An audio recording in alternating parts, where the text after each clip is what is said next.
श्री प्राणनाथ प्यारे की जय। श्री सद्गुरु महाराज की। यह बात सुन के दहशत भई दिल में, शेख सलेमान के दिल में मोमिनों की ये बात समझ करके सुन करके बड़ी दहशत हुई। क्या कहा मोमिनों ने? जिसका परमात्मा के प्रति विश्वास ईमान आ गया, वो परमात्मा के जिसको पहचान हो गई, वो कभी भी मुर्दार दुनिया को नहीं चाहेगा। मुर्दार दुनिया को दिमाग से निकाल देगा जिसको परमात्मा के प्रति ईमान और विश्वास पहचान हो जाए। जो सत्य को जान ले वो असत्य को कभी देखेगा नहीं। ए बात सुन के दहशत भई दिल में, ए बात बड़ी बुजुर्ग क्यों मालूम होए मुझसे कि परमात्मा की पहचान, उस सत्य को जान लेना, ये तो एक विशेष बात है। क्योंकि अब तक किसी ने भी अपने तन में बैठे जीव को नहीं देखा, किसी ने अपनी आत्मा को नहीं जाना, और परमात्मा की पहचान और पहचान करके विश्वास और ईमान आना बहुत बड़ी बात है। ये मैं कैसे पहचान कर सकता हूं? श्री महामत कहे, मोमिनो याद करो हजरत, जो लड़ाई तुम करी कायम करने कयामत। धाम के दूल्हा श्री प्राणनाथ जी फरमाते हैं, सुंदर साथ जी, हे परमधाम की परमात्मा हो, मेरे वतन के साथियों, अपने धाम के दूल्हा को पहचान करके उसको अपने चित्त में धारण कर लो। जो लड़ाई तुम करी कायम करने वक्त, जो आपने उस वक्ते दौर कयामत में, यानी उस अज्ञान के अंधकार में उस असलियत को जाहिर करना, कायम करने कयामत। कयामत आ गई है, इमाम साहिब और मोहिद्दी साहिब आ गए हैं। सातों निशान कयामत के जाहिर करने, यानी हर प्रकार से असलियत को जाहिर करने में जो तुमने उस सेवा को किया, अज्ञानता में जूझे, ये कहते सब धनी की कृपा से हुआ। अपने धाम धनी को सदा अपने दिल में बैठाए रखना, उनका ध्यान चिंतन करना।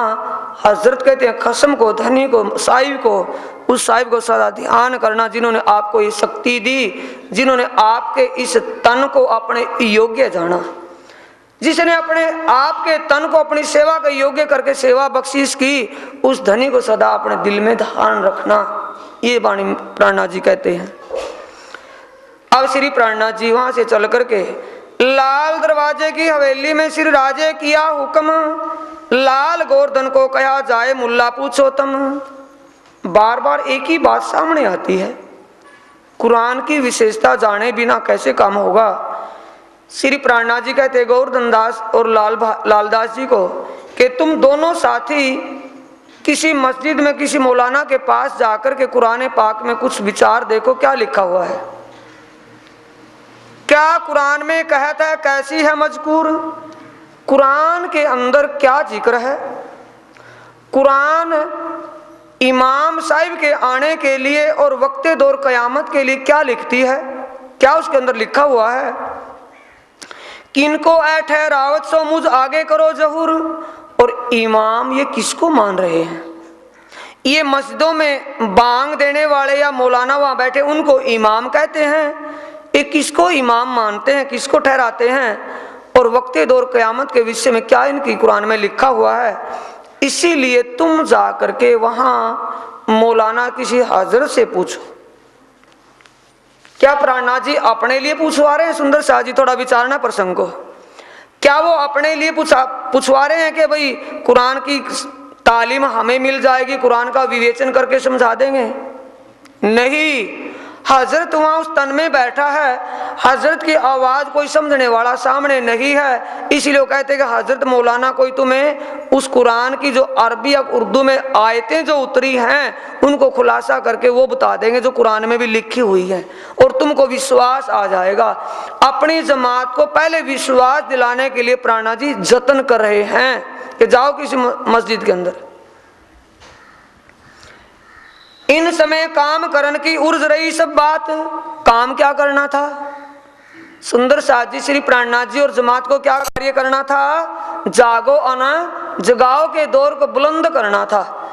उस साकुमार बाई जो औरंगजेब के तन में बैठी थी, उसको जगाने की जो सेवा थी वो करनी थी। वो सारी बात उलझ रही थी, क्योंकि कोई प्रमाण ऐसा नहीं था कि जिसको औरंगजेब समझ ले। प्रमाण तो बहुत थे, लेकिन कोई तरीका ऐसा नहीं था, कोई प्रमाण इस तरीके से नहीं था कि औरंगजेब समझ ले, उसको बताया जाए और कुछ हो जागने का दौर। कैसे कर पहचानेगा अपनी असल जात? वो अपने आत्म, अपनी निस्वत, अपने धनी को किस तरीके से पहचानेगा? ये विचार सभी अभी अधूरा था। सभी इसी बार पर विचार रहे थे। श्री जी ने 2 साथियों को भेज दिया। लाल गोवर्धन गए एक मुल्ला पास, महजत बातें सुनत मुल्ला की आपस में भई जिद। मुल्ला के बातन की लाले भई पहचान, ऐ तो हमारे घर की तहकीक भया ईमान। बोलो श्री प्राणनाथ सदगुरु महाराज की। सुन रहे सुंदर या कानों में डट्टे लग गए। तहकीक का मतलब यकीन आ गया। तहकीक भया ईमान, यानी ईमान पक्का हो गया। ईमान पक्का कैसे हुआ? चर्चा सुनकर के वैसे ही। अब दोनों साथी कहाँ गए? मस्जिद के अंदर मुल्ला के पास। और मुल्ला ने कुरान पाक की 30वें सिपारे में, आखिरी सिपारा कुरान पाक का 30वां सिपारा और उसकी 36वीं सूरा है। सिपारा 30 और सूरा 36, आयत इन्ना इंजुलना। इन्ना इंजुलना आयत में रूए तरवी फिलहाल तू महराज आयत लिखी हुई है। उस लैलतुल महराज का मतलब पारब्रह्म परमात्मा की ब्रह्ममयी रात्रि के 3 तकरार, ब्रजरास और जागनी। कुरान में लिखा अपने प्रसंग से, एक हुदगर, एक नूह नबी की किश्ती पर, तीसरा फजर। ये 3 तकरारों का जिक्र लिखा हो उसमें। ये सुनकर के सारा किस्सा और आतेना सूरत में जमुना जोए का किस्सा, सब बातें जब सुनने को मिली, औरंगजेब लालदास जी एकदम आनंद से गदगद हो गए। आपस में जिद भई। जिद का मतलब गोवर्धन और लालदास कहते हैं कि भाई ये तो बहुत बढ़िया बात मिली, अच्छा प्रमाण मिल गया, सारी बातें हमारे घर की हैं, ये सारी बातें महाराज श्री जी जाकर के बताएंगे। गोवर्धन के दिल में डर रहे मुसलमान। गोवर्धन कहता नहीं भाई नहीं बतानी। क्यों? कि पता है शरीयत का राज है। अगर किसी मुसलमान ने शिकायत औरंगजेब के सामने हमारी कर दी, जान से मरवा देगा, परिवार को खत्म कर देगा। पोहरा औरंगजेब का जिन कोई सुने कान, अगर उसने सुन लिया तो होगा क्या पता है। 30 वास्ते झगड़ा भया, लाल बातें करे मीने जोश। लालदास जी जोश में बोलते हैं, और वो भाई यार ज्यादा नहीं बोल, कुछ नहीं कहना कुछ नहीं कहना। वहां जाकर के भाई कहेंगे क्यों नहीं, जब हादी ने भेजा है, मरना भी उनके लिए जीना भी उनके लिए, हमारा क्या रखा। तन छोड़ देंगे मिट्टी में मिल जाएगा, जीव योग माया में अखंड हो जाएगा, सूरता पर आत्म में जाग जाएगी, हमारा क्या बिगड़ने वाला है फिर। ये जोश में बातें करता है लालदास। और गोवर्धन को डर कांपन छुटी हुई है। टूक टूक होवे इन बात पर दुनिया थी फरामोश। लालदास जी पहचान और ईमान बन गया था लालदास जी को, इसलिए टूक टूक का मतलब अपने धनी के लिए फिदा होकर के उन भावों से पेश आ रहा है।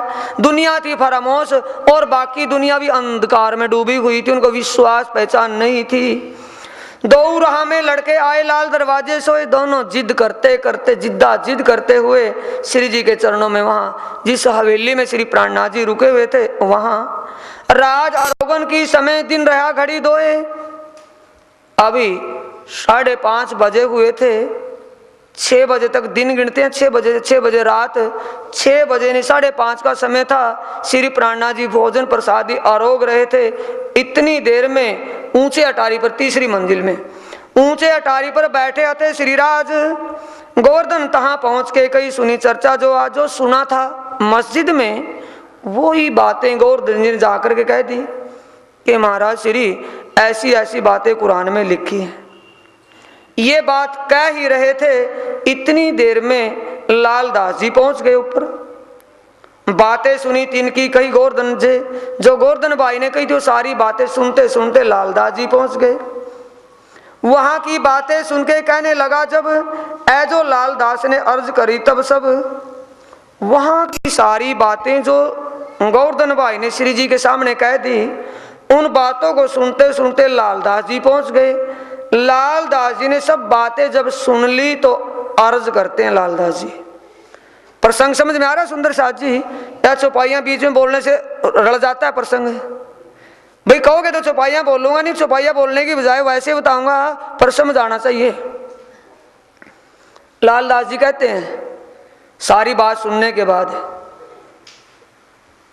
लालदास जी प्रार्थना करते हैं, महाराज श्री दिल की बताएं या जुबान की? कि जुबान की मैं सुनने के लिए तैयार नहीं, दिल की बता दो। कि दिल की बात तो ये है, हमारा इन चटाई पर मन होता है और जब आपके सामने होते हैं तो उस समय तो हमारा भाव कुछ और रहता है। यहाँ सेती उठ जात है तब सहन न रहे ठोर।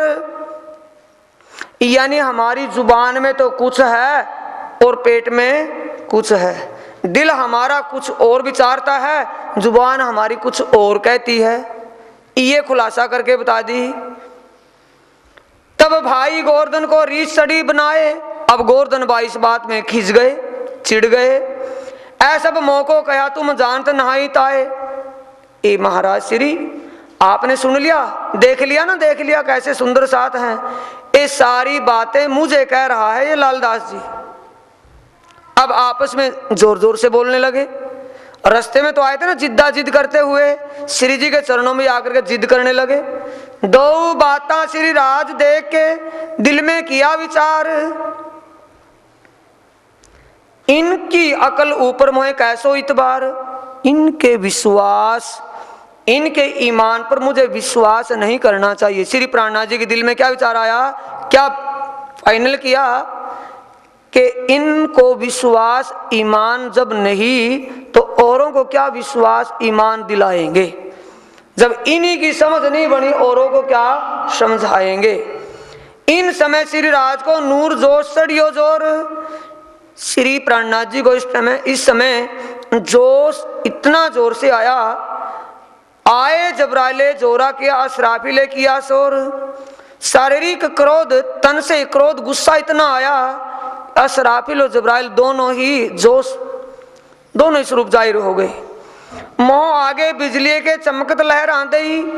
शारीरिक जोश, शारीरिक तन, गुस्सा, क्रोध इतना आया, क्रोधित इतने हुए धनी जी कि मुंह ऐसा, इन्हें के ऐसा लगा जैसे कि मुंह लाल हो गया और बिजली सी चमकने लगी।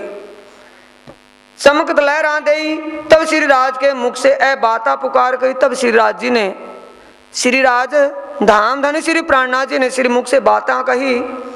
कारखाना कागज का ऐ सौंपया लालदास। लालदास जी को शास्त्रों से प्रमाण ढूंढना और सामने जो किताबें रखी थी वो उठवा दी के ले जा भी उठा करके और शास्त्रों में प्रमाण ढूंढता रहे। उदयपुर को जाओ भीम, जाओ ही भीम मुकुंद मोमिन खास। भीम और मुकुंद दाजू का अगर तुम उदयपुर के लिए चले जाओ। गोवर्धन भट्ट को कहा सूरत जाओ तुम, और गोवर्धन को कहा कि तुम सेवा करो, मंदिर में जाकर के सूरत में जाओ, वहां सुंदर साथ की सेवा करो। अनूप शहर हम जाते हैं, एक हुआ हुक्म। मैं अनूप शहर के लिए जा रहा हूं क्योंकि वहां लेडीज सुंदर साथ और बूढ़े बुजुर्ग सुंदर साथ को छोड़ करके आया था। मैं उन्हें मिलूंगा, जाकर के उनको उनकी खबर लूंगा और तुम जाओ भाई। दई वस्ता जोश में शेख बदल को हुक्म, कागद लालदास को मुकुंदास तारतम। शेख बदल को हुक्म की शक्ति, लालदास जी को शास्त्रों के प्रमाण ढूंढ करके जागनी का दौर, जागनी करना। मुकुंदास जी को तारतम के द्वारा शास्त्रों का मिलान करके तारतम वाणी और वेदांत आचार्य होने से वेद भागवत गीता आदि के शास्त्रों प्रमाण ढूंढ करके तारतम ज्ञान से उनको जागनी करने का हुक्म दे दिया। तारतम का जो तारतम अंग इंद्रावती विस्तार, पाए दिखावे पार के, तीन पार के भी पार, ये पार के पार का रास्ता नवरंग वाणी में खुला हुआ है जो मुकुंदास जी के हृदय पर बैठ करके अक्षरातीत ने लीला की। बुद्ध दई भीम को, गोवर्धन को सूरत, जागृत बुद्ध की बख्शीश भीम भाई को कर दी और गोवर्धन भाई को सूरत में सुंदर साथ की सेवा करना गादी की सेवा के लिए भेज दिया। मुकुंद भीम उदयपुर हम जात अनूप शहर इत, श्री जी अनूप शहर के लिए तैयार हुए, सब साथियों को मुकुंदास भीम को उदयपुर के लिए भेज दिया। भागी सारी उलझन कोई ना रहा काम, उलझन ही खत्म होगी। उलझी क्या बात थी कि कैसे कैसे स्कीम बना रहे थे, क्या क्या विचारते थे, रोज मीटिंग लेते थे, विचार विमर्श करते थे औरंगजेब को पैगाम पहुंचाने का। अब सारा काम बंद, और काम बंद हो गया, जागने का दौर तो काम भी कुछ नहीं। प्रातः को उठ ले चले अनूप शहर के ठाम, श्री प्राणनाथ जी सुबह होते ही ऊंट गाड़ी पर बैठ करके अनूप शहर के लिए चल दिए। महीना था आषाढ़ का, बरखत धाराखंड, आषाढ़ का महीना था, भारी वर्षा मूसलाधार वर्षा होती थी। पोठी ऊपर बैठ के पहुंचे अनूप शहर तत्किन। श्री जी पोठी ऊपर ऊंट गाड़ी में बैठ करके अनूप शहर के लिए चल दिए। रास्ते में जो चले जा रहे थे, जैसे जोश आया था, जोश के कारण शरीर में बिगनेस कमी आ गई, बुखार और दस्त बन गई। दस्त इतना लगा कि पानी ही पानी छूट गया, शरीर में पानी की कमी पड़ गई, शरीर हो गया पीला। मार्ग मिने चलते दई मानिक ओखद, मानिक भाई ने दवाई भी औषधि भी दी, लेकिन उससे कोई असर नहीं हुआ। पेट छूटा तहां जाए के कछु ना रही हद, बेहद सनी पेट इतना। इन समय शरीर को बड़ी भई कसोट, डर के लालबाई रोई ले धनी की ओट। लालबाई लक्ष्मण सेठ की धर्म पत्नी साथ में बैठी थी। लक्ष्मण सेठ स्कीमे बना रहा और लक्ष्मण सेठ की धर्म पत्नी और छोटी सी लड़की श्यामबाई और श्री जी के साथ घूम रही हैं। लालबाई धनी के चरण पकड़ करके रोने लगी, ए मेरे धनी, हे मेरे आत्म के कसम, आप कहाँ चले हो?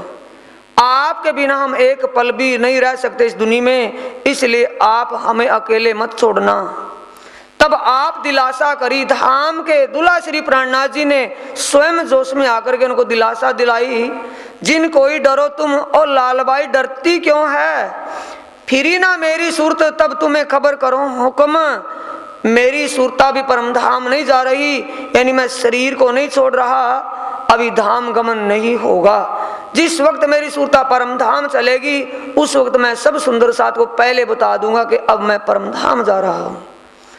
उस वक्त जबराइले बड़ा जो किया जोर, जबराइल फरिश्ते ने उस समय जब जोरा किया, उतरे कलाम कादर से करो खेल में शोर। धाम धनी के हुक्म से 11 प्रकरण तोरेत किताब में उतरी सनंदे 30, सब खबर कुरान की हक्के करी बख्शीश। 11 प्रकरण कलश किताब के उतरने के बाद 30 प्रकरण 30 सनंदे सनंद के अंदर उतरती हैं। वाणी में 11 प्रकरण कलश में गुजराती में, और उसके बाद 30 प्रकरण सनंद किताब में उतरते हैं, जिसमें अक्षराती धामधनी ने हर खुलासा कर दिया कुरान कतेब का। सब खबर कुरान की हक्के करी बख्शीश। धाम के दूल्हा ने जो उलझन रुकी हुई थी, क्या उलझन थी समझ गए या नहीं समझे? दोबारा समझ लें। कुरान को समझने के लिए कहाँ भेजा था? मस्जिद में, मुल्लाओं के पास। अब उनके पास जाने की जरूरत ही नहीं रही। धाम धनी ने कृपा करके ओ वाणी वहीं नाजिल कर दी, सारी उलझन खत्म हो गई। पहले उलझन उलझी पड़ी थी, उलझन खत्म हो गई।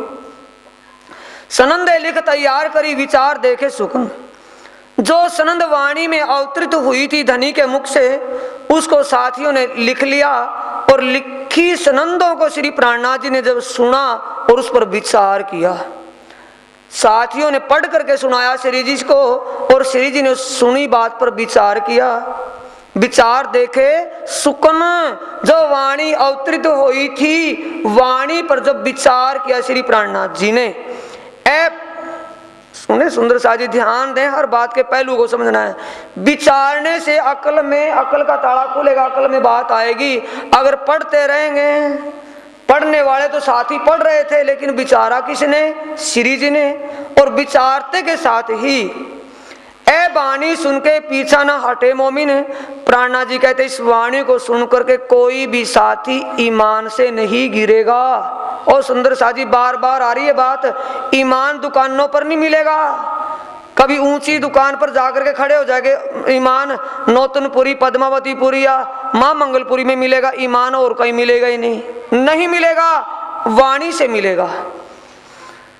ऐ वाणी सुन के पीछा न हटे मोमिन, इस वाणी को जो भी परमधाम की आत्मा सुन लेगी कभी भी ईमान से गिरेगी नहीं, उसका विचार विचलित नहीं होगा। इन मजल ऐसा हुआ सब कार्य भये सिद्ध। पहले कार्य क्या हो गया था, सिद्ध की बद बंद हो गया था, खत्म हो गया था, रल गया था, अब सारा काम सिद्ध हो गया। इस मंजिल यानी के दिल्ली से अनूप शहर जब गए, इस मंजिल में क्या आ गया, सनंद की वाणी, सारे काम जिससे सिद्ध हो गए। अपने निज वतन की आई जागृत बुद्ध, इसे कहते सुंदर साथ जी। नौतन बोलो श्री प्राणनाथ सदगुरु महाराज की। नोट कर ले सुंदर साथ जी चौपाई को, किसी बहरूपिये के रूप से बैकना नहीं। वाणी नाजिल हुई नौतनपुरी जामनगर के अंदर। अब श्री जी कहाँ आए हुए हैं, अनूप शहर में। ऐते दिन त्रिलोक में होती जो बुद्ध सुपन, सो बुद्ध जी बुद्ध जागृत ले प्रगटे पुरी नौतन। जागृत बुद्ध का ज्ञान तो नौतनपुरी में आया, और ये निज बुद्ध अक्षरातीत की बुद्ध का ज्ञान यहाँ प्रकट हुआ। कहाँ, अनूप शहर में। अब दोनों मिल गई, जागृत बुद्ध और निज बुद्ध। निज बुद्ध से ही सुधरी इसकी निज बुद्ध से सुधरी नूर की बुद्ध, ऐसा चौपाई में आता सुंदर सा जी वाणी में। जागृत बुद्ध जब निज बुद्ध का संग हुआ तो उससे भी अक्षर की जागृत बुद्ध, उसमें भी सुधार आ गया। अपने निज वतन की आई जागृत बुद्ध अब कहाँ आई, सनंद किताब में। जब अक्षरातीत के तन में, उस धाम धनी प्राणनाथ के तन में वो निज बुद्ध आई तो उससे वाणी कुरान पक्ष की जाहिर हो गई। अब वाणी सुन के कोई ना फिरे ईमान, इस आ रही है बात या कोई और। सुंदर साथ जी कान में फूंक मार दी और गले में कंठी डाल दी, किसी का ईमान बनेगा नहीं। कहने के लिए कहते हम परमधाम जाएंगे, पर परमधाम का रास्ता इतना सस्ता नहीं है। ईमान कहां से आएगा, वाणी से आएगा। वाणी सुनकर के जिसका अंदर से झंझोड़ जाएगा, अंदर से उसको कुछ होगा तो वो आप बोल पड़ेगा कौन आया, किसके लिए आया है। अब वाणी सुन के कोई ना फिरे ईमान, इस वाणी को सुनकर के कोई मुसलमान हो या कोई हिंदू हो, हिंदुओं के लिए वाणी पहले आई हुई है, मुसलमानों के लिए सनंद आ गई। अब दोनों का मिलान हो जाएगा तो कोई भी अपने ईमान से नहीं गिरेगा, ईमान पक्का हो जाएगा। जब पहुंचे सकुमार को टूक टूक हुए सुल्तान, जब औरंगजेब के पास ये वाणी जाएगी वो अपने आप समर्पित हो जाएगा, नहीं तो ऐसा हो जाएगा जैसे अग्नि को देख करके मोम पिघल जाता है, वो तो फिदा हो जाएगा वाणी पाते ही। इन वक्त पाठक के कछु दिल में भई सक, इस वक्त पाठक के दिल में शंका हो गई। वाणी पहले तो वेदांत पक्ष से सुनी थी, अब वाणी कौन सी, कुरान से सुनी। देखी अंदर विचार के कैसी बात माफक, अंदर विचारने लगा कि विजयाभिनंदन बुद्ध निष्कलंक हैं और यही इमाम साहिब हैं, ये बात कहाँ तक सत्य है। पधराए अपने घरों बिछोने कर साज।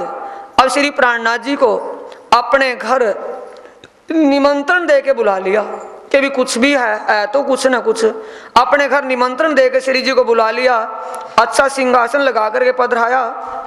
बातें राजे सब करी, यानी शास्त्रों से, वेद पुराण से विजयाभिनंदन बुद्ध निष्कलंक के प्रमाण समझाए उसको बैठा करके। ऐसे महाराज नहीं तो चोपड़ा चिकना खा करके बैठ जाएं, सो जाएं। और उनकी गर्ज एक ही थी, आत्माओं को जगाना। अब चौधरी पाठक को कुरान पक्ष से आखिरी इमाम मोहिद्दी साहब का आना प्रमाण देकर के बता दिया किस सदी किस घड़ी में आना था।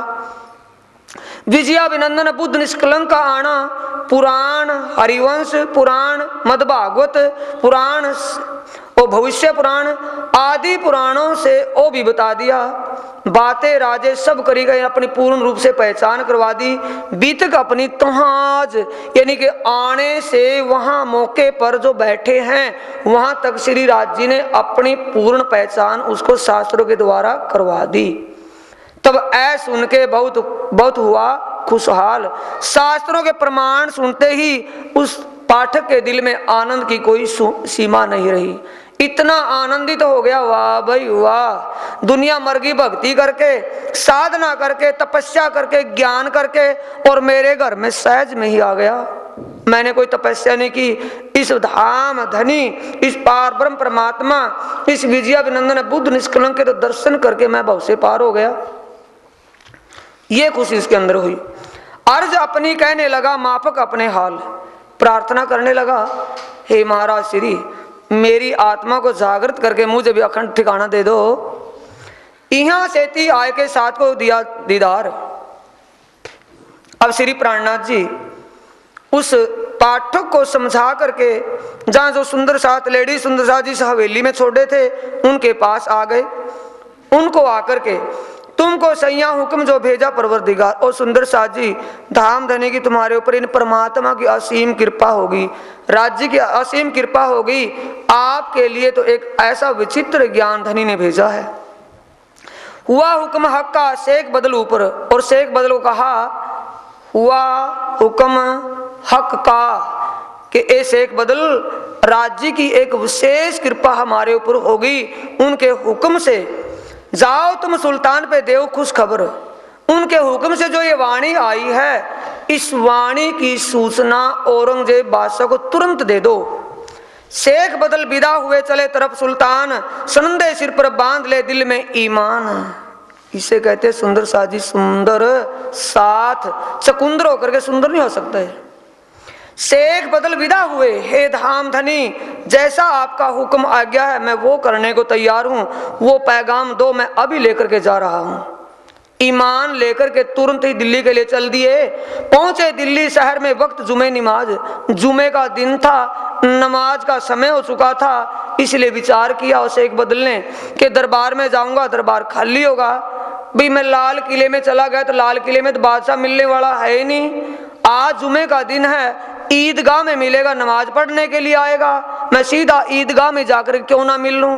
ये विचार करके शेख बदल पैगाम लेकर के ईदगाह में पहुंच गया। ईदगाह चला गया, मैं पैगाम पहुंचाऊं तो आज ही जवाब सवाल इसका लेकर के चला जाऊंगा। ता खलक ठाड़ी रहे, चितना कहूं एक ठोर। दुनिया खल का मतलब अनेक मुल्ला लोग वहां टोपियों वाले खड़े थे नमाज अदा करने के लिए। चित कहूं एक ठोर, किसी का चित एक ठिकान, एक का मतलब किसी का भी चित अल्लाह ताला के दीदार के लिए नहीं था। सब कोई अपने अपने दुआ चॉइस, अपनी डिमांड रख रहे थे। किसी के दिल में कुछ था, किसी के दिल में कुछ। कोई अल्लाह ताला से नमाज अदा करके कुछ मांग रहा था और कोई कुछ मांग रहा था। किसी के भी दिल में परमात्मा का दीदार का विचार भाव नहीं था। शेख बहुत पुकारिया, देखा दज्जाल का बड़ा शोर। शेख बदल ने अल्लाह ताला के आने के लिए, उस पाती के लिए अनेक प्रकार चिल्ला करके कहा, लेकिन उनको खुदा की जरूरत नहीं थी। दुनिया को चाहने वाले दीन को कौन चाहेगा, धनी को कौन चाहेगा, दुनिया का चाहने वाला, दुनिया का सुख पाने वाले इस माया के गुलाम धनी को क्या जाने कौन है।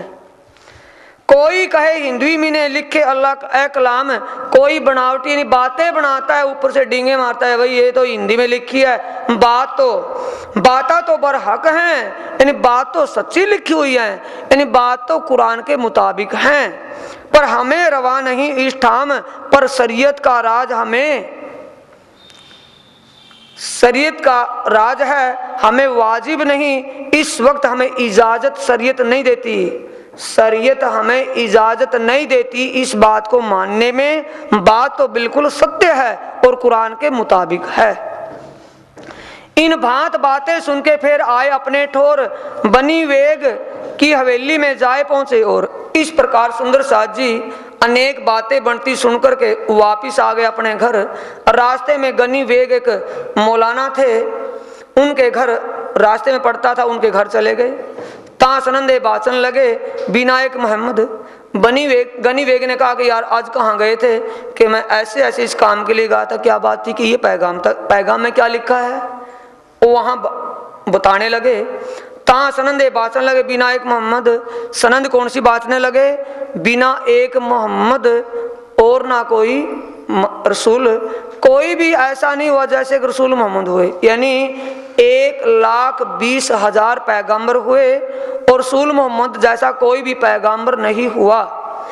तब एक सैयद बोलिया बात जहल की लिए जिद, एक अनाड़ी वहाँ एक सैयद यानी कि इनकी कौम इनकी गोत जात बरादरी कुछ सैयदों की होती है, वहाँ एक सैयद मुसलमान बैठा था। उसने कहा कि तुम बिल्कुल झूठ बोल रहे हो। अनाड़ी पढ़ने की बात कहने लगा, क्यों झूठ क्यों? कि 1,20,000 पैगंबरों में क्या एक मोहम्मद पैगंबर रसूल मोहम्मद ही पैगंबर हुए, औरों के नाम नहीं? ऐते पैगंबर वे तीन काहू नहीं नाम, क्यों कुफर बोलत हो? एक मोहम्मद अलैहिस्सलाम एक मोहम्मद और कुरान को तुम विशेषता दिए हुए हो। ऐसे पैगंबर वे तीन काहू नहीं नाम, इतने पैगंबर हुए, क्या किसी को भी परमात्मा का दीदार नहीं हुआ? क्या किसी ने परमात्मा को नहीं देखा? एक रसूल मोहम्मद नहीं देखा? तब शेख बदल सो झगड़ा हुआ इत, उससे पीछे फिर के घरों आए तित। इस प्रकार शेख बदल के द्वारा अनेक मुसलमानों का रबद झगड़ा हुआ और शेख बदल अपने घर आ गए।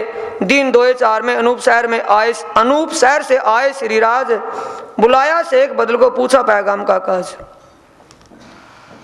सुंदर साथ जी 2-4 दिन के बाद श्री प्राणनाथ जी अनूप शहर जो सुंदर साथ लेडीज सुंदर साथ और बूढ़े सुंदर साथ जो छोड़े हुए थे उनके पास गए थे।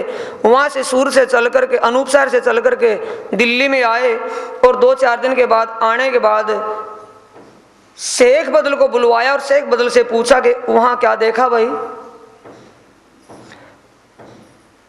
तब शेख बदल ने अपनी कही बीतक सारी बात बता दी कि मैं तो बहुत पुकारिया, इनो पीठ दई तरफ हक ए महाराज श्री, मैंने तो उनको बहुत कुछ समझाया, लेकिन वो माया के गुलाम परमात्मा उस अल्लाह ताला को किसी ने नहीं सुना, उसके विषय में किसी ने जाना। मैं तो चिल्ला कह करके आ गया। कोई कलाम हिंदी यानी कोई हिंदी में कहता है, कोई कहता है कोई हिंदी में किसी के दिल में शंका थी, कुछ किसी के दिल में कुफर था, कोई कहता था भाई ये तो बहुत भारी बड़ी विशेष बात है वक्त दौर क़यामत की और इमाम के आने की, ये बात छोटी मोटी बात नहीं। फिर बैठे विचार को इन बातें सुनी ना कान, लाल गोर्धन मिलके जाए कहो शेख इस्लाम। फिर इन बातें सुनी ना कान, श्री प्राणनाथ जी सुंदर सा से विचार विमर्श के लिए फिर बैठे और फिर कहा, लाल दास और गोवर्धन तुम दोनों भाई शेख सलेमान जो औरंगजेब बादशाह का दरबारी दीवान है उसके पास फिर जाओ तुम। तब फिर उत गए जाए के किया मिलाप, सारी हकीकत कही जाके सुने मिटे सब ताप। सारी बात बता दी, ओ अकथ कथा उनको कही, जिस बात को सुनकर के संसार का ये ताप यानी माया का विकार छूट जाए, लेकिन कोई भी बात उन्होंने सुनी नहीं। आज मिलाऊं कल मिलाऊं यानी बहाने बनाता रहा कि भी आज नहीं कल को आना, भाई आज मेरे को काम हो गया, आज नहीं कल को आना, बहाने बनाता रहा। कबू कुछ जवाब करता है सोई, कभी कुछ कहता है कभी कुछ, यानी कि टाल मटोल करता रहा। यों करते विचारते कछु ना देखी साख, तब आपस में कहा अब फिरो इनसे आप। देखा कि इसकी बातों में कोई दम नहीं है, इसकी कोई असलियत बात नहीं, इसलिए हम और ही कुछ प्लान बनाए। लाल दरवाजा छोड़ के आए सराय रोहिल्ला खान। श्री प्राणा जी दिल्ली में जो लाल दरवाजे में रुके हुए थे वहां से चल करके सराय रोहिल्ला खान में आ गए। ए कलाम पारसी में करे तब हुए पहचान। ये जो हिंदी में श्री प्राणनाथ जी बोलते थे तो फारसी और अरबी में, लेकिन लिखने वाले साथी वो हिंदी जानते तो हिंदी में लिख लेते थे। इसीलिए प्राणनाथ जी कहते जो हिंदी में लेख हमने लिखा हुआ है हिंदी से फारसी में करवाएं, ऐसा कोई मजदूरी लेकर के कोई मुल्ला कर सके तो ऐसे मुल्ला को ढूंढ लो। तब एक मुल्ला पारसी का हुक्म हुआ दयाराम जी पास में बैठे थे। दयाराम से कहा तू बुला ले मुल्ला को। हाँ बुलवा लूंगा। बुलाए ले आओ, तिनको लिखो पारसी में कलाम, उसको बुला करके ले आओ, हिंदी से इसका विवेचन हम पारसी में करवा देंगे, टीका हो जाएगा यानी कि तफसीर। तब लड़के कायम को बुलाए ले आए दयाराम जी एक मुल्ला का लड़का यानी कि एक लड़का नई उम्र का था कायम नाम का, कायम मुल्ला को बुला करके वहां श्री जी के पास ले आए। रखा चाकर दे महीना वास्ते लिखने इन काम और तफसीर लिखने के लिए यानी हिंदी से फारसी में लिखने के लिए नौकरी मजदूरी दे करके श्री जी ने वहां उनको रख लिया। शेख जी मिर्जे का लिखाया इत संवाद। सुंदर शाह जी तफसीर हुसैन के अंदर एक विशेष प्रसंग है, यानी पूरी कुरान का एक मुद्दा शेख जी और मीर जी है। शेख जी मीर जी को कैसे मिलते हैं और मीर जी शेख जी संवाद में कहते क्या हैं, ये शेख जी और मीर जी का संवाद किताब छपी हुई है। सुंदर शाह जी उसमें विशेष बात इसमें मिलती है। ब्रह्मात्माएं आने वहाँ परमधाम में इश्क यानी प्रेम परिसंवाद हुआ, वहाँ से आने के तीनों तकरार और जागनी ब्रह्मांड में श्री देवचंद्र जी का आना, श्री प्राणनाथ जी का आना, छत्रसाल जी का आना, ब्रह्मात्माओं का जाना और जागनी, सारी बातें उसमें लिखी हुई हैं। ये बातें उसमें लिखी हुई थी। इनकी जिल्दे बांध के रुके किए तैयार, इनकी जिल्दे बांध के, यानी कि उसको लिखाई में ले लिया, एक जिल्द में उसको कर दिया ठोर। इनकी जिल्दे बांध के यानी इनकी पातियां जो विशेष विशेष लिख करके ठोर ठोर पहुंचाए थे सुल्तान के यार, जो बादशाह के जो खास विशेष आदमी थे नजदीकी, उनको पहुंचाने के लिए उस शेख जी और मीर जी के किस्से को अनेक साथियों के पास भेजने का विचार लिखावट में कर दिया। पुकार करी घर घर सब देखे मुर्दार, रहा खुदाई के वास्ते कोई ना हुआ खबरदार। सत्य की राह के लिए कोई भी हानि करता, सब कोई मुर्दार का मतलब सब मुर्दा हो गए, दुनिया को चाहने वाले थे। उस्ताद सुल्तान का है जो शेख निजाम, कोई दिन इनके यहाँ फिरे ना लायक देखा इस्लाम। औरंगजेब का जो राजगुरु था, उस्ताद था, उसके पास गए, लेकिन उसके पास उसके दिल में ईमान नहीं था परमात्मा के विषय। उस योग्यता के योग्य नहीं था। एक सौदागर सूरत का रहे चांदनी चौक में, एक व्यापारी था सौदागर चांदनी चौक में रहता था, सूरत का रहने वाला। तीन पाया दीदार आज का मिलाप था तीन से। और सुंदर साथ को भी जानता पहचानता था और श्री प्राणनाथ जी के दर्शन भी उसने किए थे। तीन ने कहा मेरे पास है दज्जाल नामा, तुमको मैं दिखाऊंगा दज्जाल की सामा। और सुंदर साथ यानी लालदास आदि से कहने लगे कि मेरे पास दज्जाल नामा है, उसमें दज्जाल की विशेषता जाहिर की हुई है, मैं उसको दिखा दूंगा, जो कुरान की विशेष किताब है, कुरान का विशेष अंग है। सो लेने के वास्ते लाल जाए बेर एक, वह नित वायदा करे बातें करे अनेक। देने लेने को कुछ था नहीं, बातें बनाता रहा। लालदास जी बार बार जाते हैं, लेकिन वो सौदागर सूरत के रहने वाला उसको टाल मटोल में देता है। केतक दिन फिर आया तब भया मुनकर, मेरे तफसीर है हुसैनी जो बड़ी मातबर।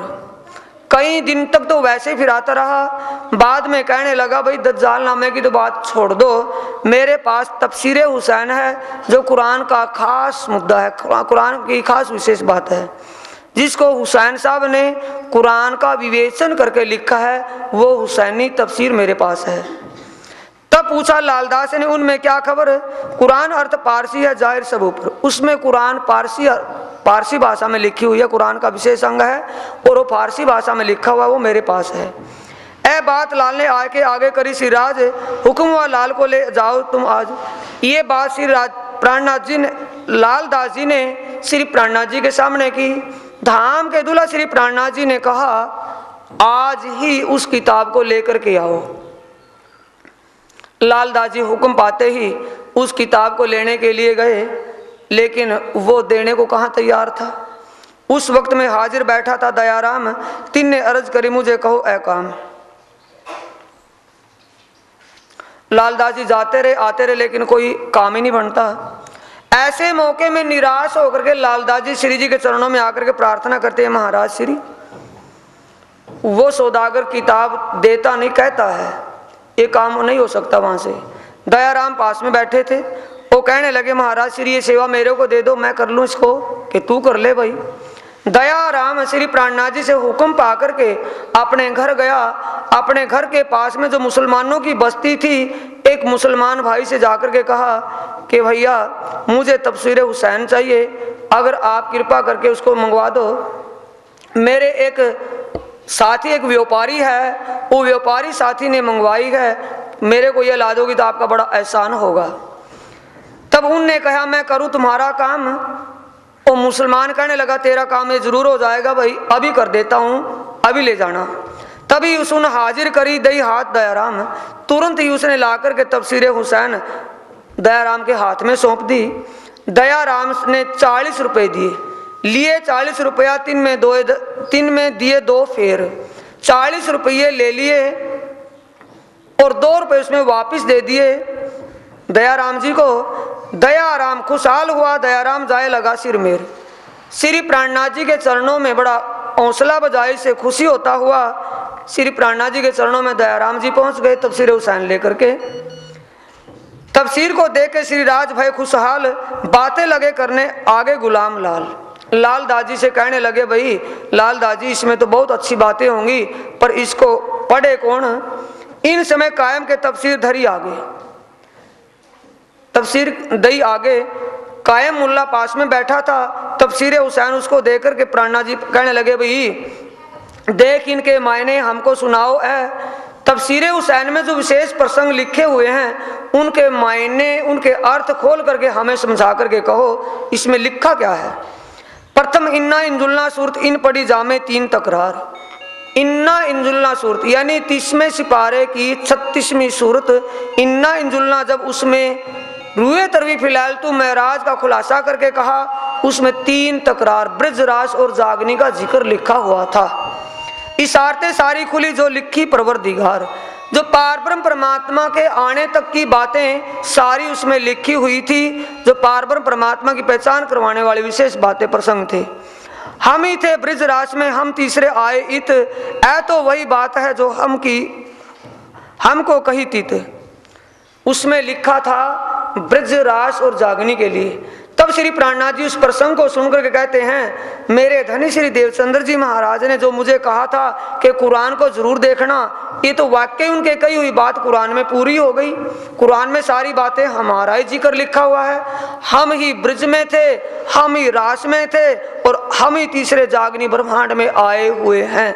ये प्राणनाथ जी सुंदर साथ को कह रहे हैं। इन्ना आते ना सूरत पड़ी मुल्ला ने जब 30वें सिपारे की जो दूसरी सूरत इन्ना आते ना सूरत है वो पढ़ी जब मुल्ला ने, जमुना ताल पाल की हकीकत पाई तब, जमुना जी 7 घाट 2 पुल और हौज को सुर तालाब, उसकी पालों के अंदर महलाते और उसके अंदर हिंडोले और ऊपर की सारी बातें उसमें डिटेल से लिखी हुई थी।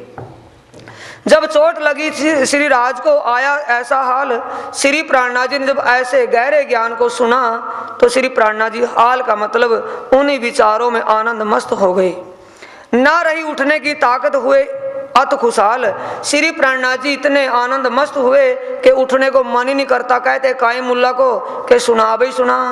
अब सुनाया, आगे बोल भाई।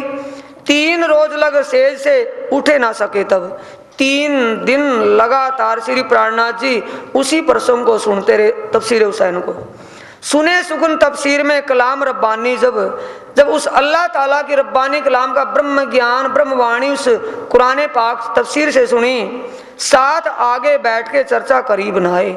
श्री प्राणनाथ जी ने पहले आप सुना, फिर सुनकर के सुंदर साथ को बैठा करके प्यार से समझाया। हुई खुशहाली साथ में लई साखे मिलाए, सारी साक्षियां मिलाई। सुंदर साथ बड़ा खुश हुआ कि कुरान पाक में सब बातें हमारी लिखी हुई हैं। ए खुशहाली अपनी पहुंचाई सब साथ, ऐ तो मोमिन वारसी जाके हके पकड़े हाथ। ऐ खुशहाली अपनी पहुंचाई सब, सुंदर साथ को सबको पहुंचाई। श्री प्राणनाथ जी कहते हैं, ऐ तो मोमिन वारसी, ए सुंदर साथ जी, जिन सुंदर साथ को धाम के धनी श्री प्राणनाथ जी की पहचान हो गई, वो धनी के चरणों में समर्पित हो गया। ये कुरान उन्हीं के लिए है, उन्हीं का वारिसनामा इस कुरान से है। ये उसके वारिस हैं। कुरान हो या वेद, पुराण हो या कतेब, कुछ भी है उसके वारिस ब्रह्मात्माएं, वो ही ब्रह्मात्माएं हैं जिन्होंने उस आवाज को सुन करके ईमान आ गया हो। पाती लिखी उदयपुर को और साथ सबन, तुम ठोठोर पहुंचाइयो जो कोई साथ सैयन। हे सुंदर साथ जी, श्री प्राणनाथ जी ने सभी सुंदर साथ को वो तफसीर हुसैन से प्रसंग समझ करके सब सुंदर साथ को चिट्ठियों में लिखवा दिया कि कुरान में सब बातें हमारी हैं, और जो सुंदर साथ के पास जिसके पास चिट्ठी मेरे द्वारा पहुंचाई आपको मिलेगी। आप और सुंदर साथ तो जहाँ कहीं रहते हो उनको चिट्ठियाँ लिख देना। सुनियो भीम मुकुंद जी उद कैसो श्याम, हम पाती पड़ी मोहम्मद की सब पाई हकीकत धाम। सुनियो भीम मुकुंद, भीम और मुकुंद उदयपुर को जो गए थे उनको चिट्ठी लिखी। उदय ठाकुर जामनगर में रहते थे उनको लिखी। केशव दास सिद्धपुर पाटन में रहते थे उनको लिखी। श्याम जी भाई सूरत में रहते थे उनको लिखी। सबको ये चिट्ठियां लिख दी श्री जी ने। अपने घर की इशारते और ना समझे कोई, और कोई तो समझे जो कोई दूसरा होए। ये परम धाम की बातें, परम धाम के संकेत, वो परम धाम में रहने वाली आत्माएं उनको समझ करके ईमान लाती थी। दूसरे दुनिया वाले उनको समझ ही नहीं सकते थे। ईमान तो तब आता क्यों कि वहां दूसरा कोई है नहीं आत्माओं के बिना। इन समय नौतनपुरी से इन भांत की पातियां पहुंचाई सब साथ, खुशहाली तिनको दीजिए जो लड़त दजाल सो बात। स्वयं प्राणनाथ जी कहते हैं, ए सुंदर साथ जी, इस प्रकार की चिट्ठियां सभी तरह भेज दी और उसमें लिख दिया, ओ साथियों, जो साथी मेरे साथ इस जागनी अभियान में लगे हुए हैं, दज्जाल से लड़ाई, यानी कि खुशहाली तिनको लिखे जो लड़ दज्जाल सो बात। दज्जाल का मतलब अज्ञान अंधकार को मिटाने के लिए ब्रह्म ज्ञान का प्रकाश करने में जो साथी सहयोग दे रहे हैं उनके लिए तुम शाबाशी का मतलब उनके लिए हौसला बजाई के लिए चिट्ठियां लिखना, उनकी सिफ्त के लिए चिट्ठियां लिखना। इन समय नौतनपुरी से आए पहुंचे प्रेमदास, नागजी संगजी शामिल आए प्रमोद ने की आस। इसी दौरान सुंदर साथ जी नौतनपुरी जामनगर से धाम के धनी बिहारी जी ने प्रेमदास, नागजी और संगजी 3 साथियों को भेजा। किस लिए भेजा? कंप्रोमाइज, समझौते के लिए। नलिया में क्या हो गया था, तू अपने घर का मैं अपने घर का। सूरत में चिट्ठी जब कलश की गई ना, कलश पाती भेजी कि अभी आज के बाद कभी चिट्ठी से भी कलाम नहीं करना। देख लिया यहाँ आकर के तो कोई घूमता भी नहीं भाई। दही भल्ले पूड़ियां जो उड़ती जब सूखे रुखे टुकड़ वो भी नहीं मिलते, मुश्किल हो गई। अब समझौते के लिए भेजते हैं कि भाई जाकर के देखो, उनको कहो कि इन नौतनपुरी जामनगर धनी श्री देवचंद्र जी की जो गादी है रुई की, इसके प्रति भाव बनाए रखें, उनके विचारों को दोबारा बदल लो। ये 3 साथियों को भेजते हैं बिहारी जी। इन समय आए दिल्ली में सराय हवेली रोहिला खान। श्री प्राणनाथ जी दिल्ली के अंदर सराय रोहिला में रहते थे। एक दावा ले बैठे इसे का, इनका 3 पर था ईमान। ये साथी जो आए थे ये क्या दावा लिए हुए थे कि भी निजानंद संप्रदाय के संस्थापक धनी श्री देवचंद्र जी हैं, वो एक धाम धनी हैं और उनकी गादी पर जो आसीन है वो धाम धनी है। श्री देवचंद्र जी के बिना कोई और धाम धनी नहीं है, यही मान उनका था। थे गिरोह यौधन में इनो था मसनंद का काम। गिरोह यौधन का मतलब सुंदर साथ जी, जैसे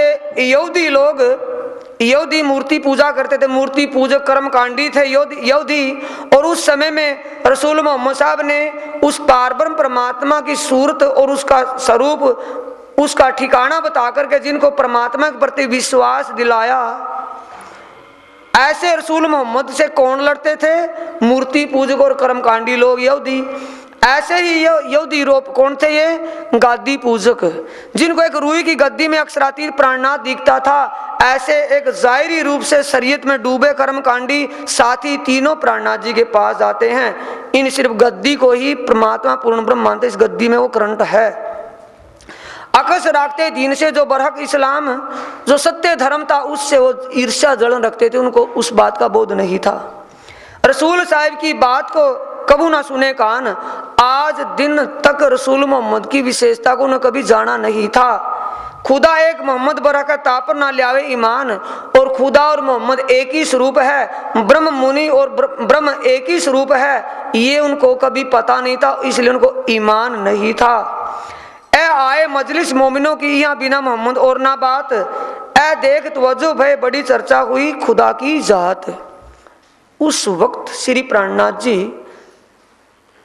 जल्दी में बोला गया शायद ये रिकॉर्डिंग में ऐसी होगी, बोलो श्री प्राणनाथ सदगुरु महाराज की। सुंदर साथी ऊपर तो ये लारम, आगे ये बीच में ये समझाने के लिए समय।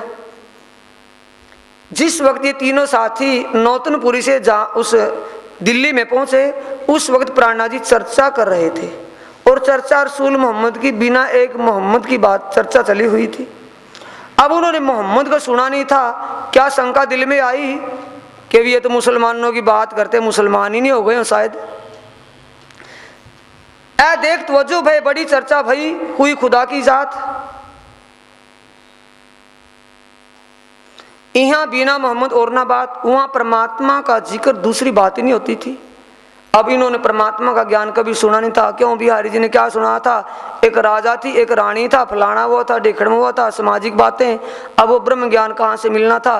ब्रह्म ज्ञान सुनते तवज्जुब तो यानी कि हैरान तो हुए, यार बात तो चर्चा तो विशेष है।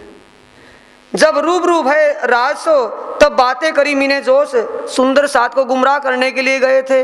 कहाँ उनका ध्यान उस रूई की गद्दी नौतनपुरी जामनगर की तरफ कि भी गुरु गादी की सेवा करना ही एक परम कर्तव्य है, परम सेवा है, ये विचार करने के लिए। अब वहां जाकर के उनकी चलती नहीं, किसी ने सुना नहीं, सब चर्चा में लीन है सुंदर साथ। अब चर्चा बंद हुई और श्री प्राणनाथ जी चर्चा से फारिग होकर के बैठे।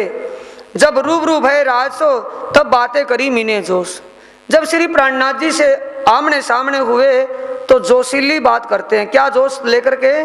आप आड़े कछुना देखी इल्म था फरामोश। इल्म कौन सा था? फरमोशी। अज्ञान के अंधकार में डूबे हुए थे, अपने ईमान के सामने दूसरा ईमान ही नहीं देख रहे थे। क्या जानते थे वो कि धाम धनी श्री देवचंद्र जी हैं और धाम धनी श्री देवचंद्र जी ने इस ज्ञान को चलाया, गद्दी के मालिक वही हैं। अब उनके बाद उनका पुत्र गद्दी का मालिक है, दूसरा कोई धामधनी नहीं है। इसलिए हमें धामधनी पर पूर्ण विश्वास है और आपकी जमात और आपको उनके प्रति पूर्ण विश्वास नहीं है।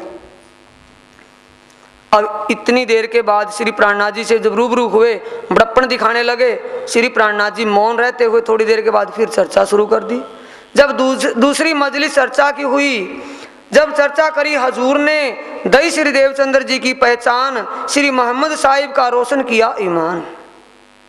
श्री रसूल मोहम्मद साहिब ने जो कुरान पाक में लिखा था, ईसा रू अल्लाह दो जामे पैन सी, मूल में स्वरूप एक और खेल में जामे दोए।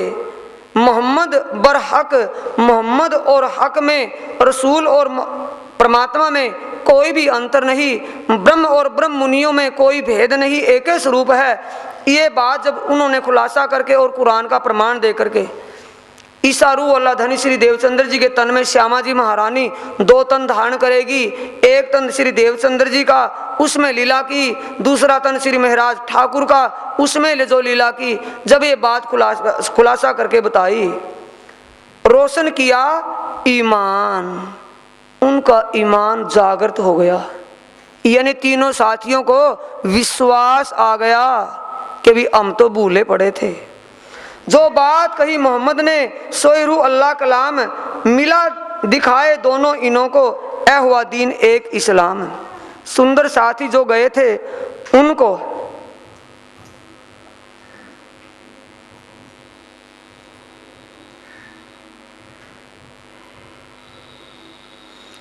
विश्वास हो गया। जब ईसा मोहम्मद मिल गए, कलमा और तारतम, भागा दिल का कुफर, जाग देखी आत्म। दिल में जो कुफर था, बेईमानी थी, वो भाग गई, आत्म जागृत हो गई। कब? जब धनी श्री देवचंद्र जी की वाणी और कुरान दोनों को मिलान कर दिया। कलमा और तारतम दोनों एक रूप हो गए, एक ही उस पारब्रह्म परमात्मा के विषय में जो जिक्र करते दिखाए। भाषा का फर्क दिख गया, अब विश्वास हो गया। जो चर्चा करे थे ये भी हमारी चर्चा थी, मुकम्मल चर्चा थी। कहे सुकन जब राज ने बड़ा देखा जोश, तब दीन यहूदन का सब हुआ फरामोश। जो एक गादी पूजा का भाव जो दिल में था, शिव एक जाहिरी ज्ञान को समझे हुए थे, कर्म कांड में डूबे हुए थे, वो कर्म कांडी जाहिरी गादी पूजा का जो दिमाग था वो तो खत्म हो गया। अब धनी की जोशीली चर्चा को सुनकर के उनको भी ईमान आ गया और आत्म जागृत हो गई। तब अपनी जुबान से बातें कही ईमान, हम श्री देवचंद्र जी को इत देखे भाई हमको पहचान। क्या कहते हैं?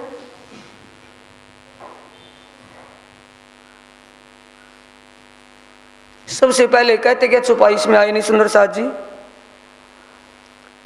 जन्म अंधे जे हम थे, कह रहे सुंदर साथ जी, श्री प्राणनाथ जी ओ सुंदर साथ जो वहां आए हुए तीनों साथी कहते हैं जन्म अंधे हम जे हते तेता तुम्हें देखता करया, वासो वो छूटो हाथ थी जमपुरी जाता वली कर ग्रहा।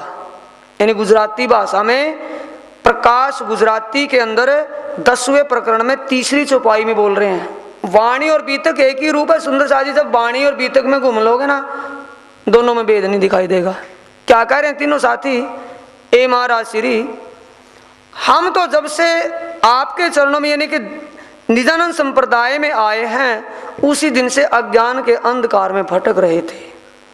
हम एक गादी पूजा को विशेष माने हुए थे, जाहिरी कर्म कांड कोई परमधाम का रास्ता समझ बैठे थे। आज आपने उस कर्म कांड और जाहिरी जो गद्दी पूजा और गद्दी को ही मालिक मानने बैठे थे, वो दिमाग से निकाल दिया। आज आपके दिल में अर्ज करके बैठे अक्षरातीत को हमने पा लिया। आज से हम आपके चरणों को नहीं छोड़ेंगे, क्योंकि तुम तुम्हारे गुण ना छोड़े, मैं तो करी बहुत दुष्टाई जी, मैं तो कर्म किया अति नीचे पर तुम ही राखी मूल सगाई जी। आज दिन तक हमने पता नहीं आपके लिए क्या क्या विचार बनाया हुआ था, लेकिन आपने अपना गुण नहीं छोड़ा। जैसे एक धनी को धनियानी के लिए करना चाहिए, वो तो आपने तो किया, लेकिन हमने नहीं किया। पर हम आज से आपके चरणों को नहीं छोड़ेंगे। बोलो श्री प्राणनाथ सतगुरु महाराज की। हम श्री देव तब अपनी जुबान से बातें कही ईमान, अपनी जुबान से अपने ईमान की बात सभी के सामने खड़े होकर के तीनों साथियों ने कह दी। हम श्री देवचंद्र जी को इत देखे भई हमको पहचान। हे महाराज श्री, आज हमने धनी श्री देवचंद्र जी को आपके अर्श दिल में साक्षात आज यहाँ देख लिया है, आपके अंतस्करण में साक्षात विराजमान है। खुदा एक मोहम्मद बरहक हमको रही ना सक। मोहम्मद और खुदा में कोई भी भेद नहीं, ब्रह्म अंगना और ब्रह्म में कोई भेद नहीं। ये हमारी जो शंका थी आज वो दूर हो गई। सुनाई सनंद कलश की ऐ तो है मापक। सुनाई सनंद कलश की, सनंद कलश की कौन सी सुंदर साज जी? अबसो बिना एक मोहम्मद और अबसो कहाँ है मोहम्मद। इनके इस वक्त मोहम्मद कौन सी सूरत में कहाँ बैठा है?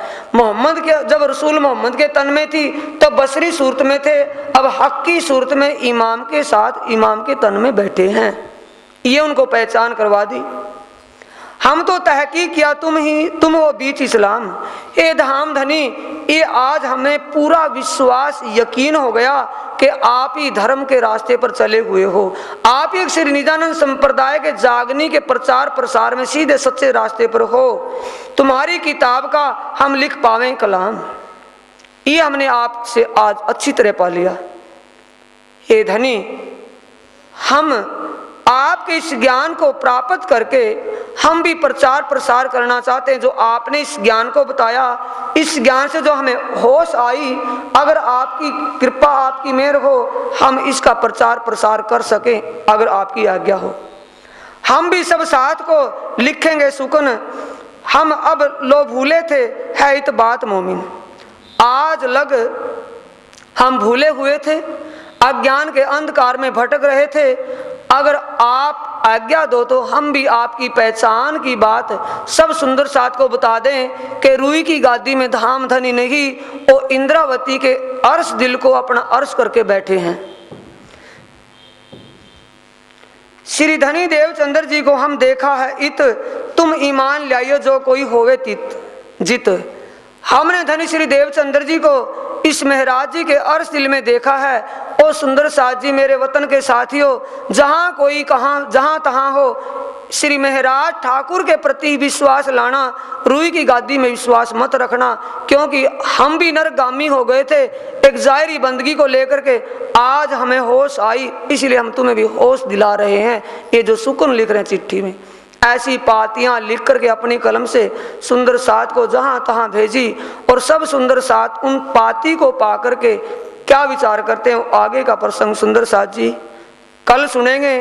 इसी प्रसंग से चर्चा होगी, पाती कहाँ गई सुंदर साथ के पास, और आगे सुंदर साथ क्या विचार करते हैं। बोलो श्री प्राणनाथ श्री सद्गुरु महाराज की प्रणाम।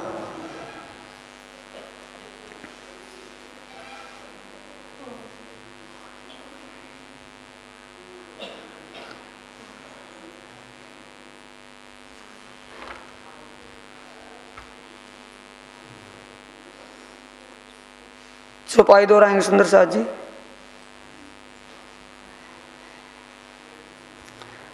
हम भी सब साथ को लिखेंगे सुकन,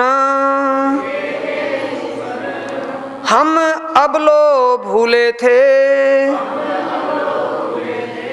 है इत बात मोमिन, है इत बात मोमिन, है इत बात मोमिन। बोलो श्री प्राणनाथ प्यारे की, श्री सद्गुरु महाराज की प्रणाम।